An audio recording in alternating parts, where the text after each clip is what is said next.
Hey guys, this is Page from Beebom.com, and Samsung recently launched the Galaxy A71, its premium A series smartphone, and well, we have it right here. So what are you waiting for? Let's unbox the Galaxy A71 and check it out.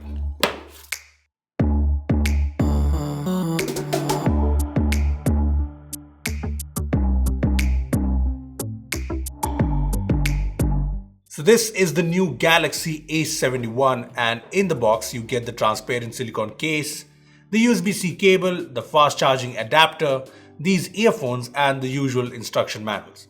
Now coming to the Galaxy A71, we have the Prism Crush Silver Edition, and I think it looks striking. There's this pattern we saw with the Galaxy A51, and I think it looks beautiful on the Galaxy A71 as well. There's also the rectangular camera module that's kind of become the trademark of Samsung phones this year, be it the S20 series or the A series or the M series. Anyway, the front is pretty good looking too. You get this near bezel-less and big 6.7-inch Super AMOLED Infinity-O display that looks, well, beautiful. Thanks to the center punch hole, it is immersive, and since it's AMOLED, it just looks really good.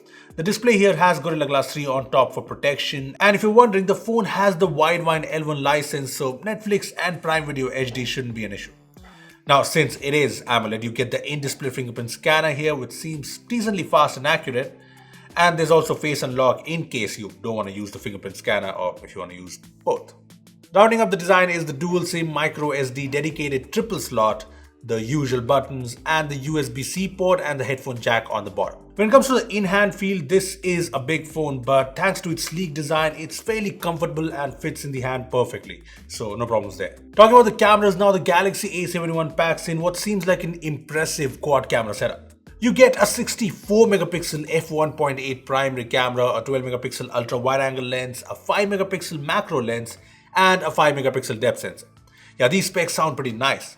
Anyway, here are some photos I have taken from the phone in my brief time, and well, as you can see, the 64 megapixel sensor is pretty good. The photos look great in good light with nice color, sharpness, and pretty good dynamic range. Plus, there's a lot of detail. Let me just zoom into the shot. See? Well, let's just zoom in more. Well, it's still pretty sharp, so yeah, it's definitely pretty impressive. Well, here are some more photos, and I like the photos here.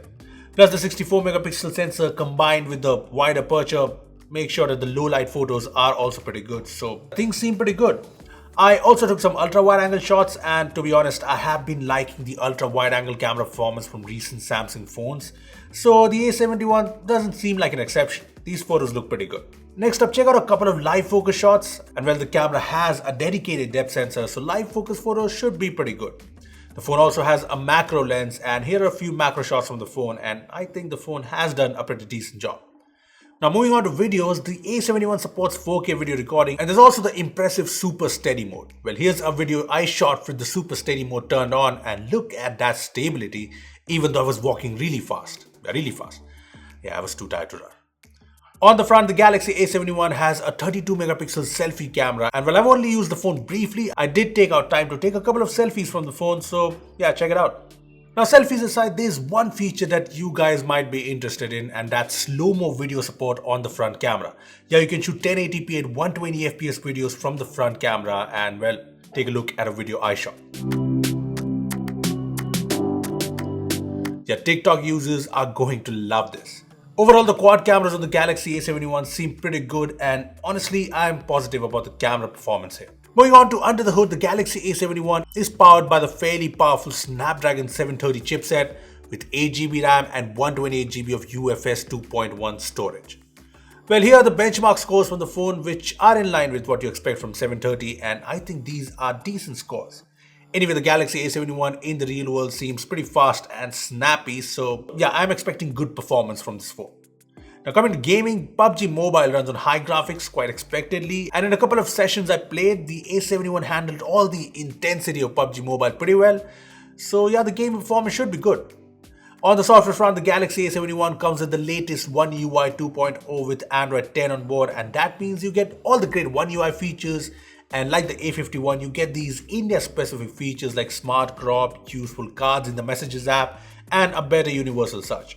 Now, one thing to note here is that the phone comes with NFC, so there's Samsung Pay support, which is one feature Samsung users kind of expect, so I'm glad it's here. Lastly, there's the battery. The Galaxy A71 has a big 4500 mAh battery which should last long. I mean, an AMOLED display with the 8nm 730 chipset, yeah, the battery should be good. Plus, there's a 25-watt super fast charger in the box, and that means the phone should juice up pretty quickly.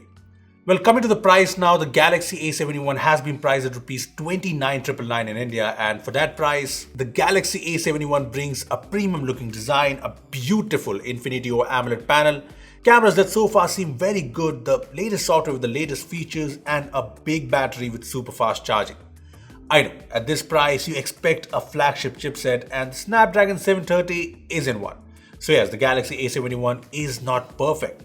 But considering the offline market, the Samsung branding, and all of the other great features it brings, well, I'd say it's a decent option. However, we'll test it out more in the coming days to get a better idea. Well, those are my first impressions of the Galaxy A71. So what do you guys think of this phone? Tell us in the comment section below. Also, give this video a thumbs up if you enjoyed it and share it with your friends who have been looking for the next Galaxy A series premium smartphone. Lastly, subscribe to our channel for more amazing tech videos. Well, that's me signing off. Thanks for watching, and I will see you in the next one.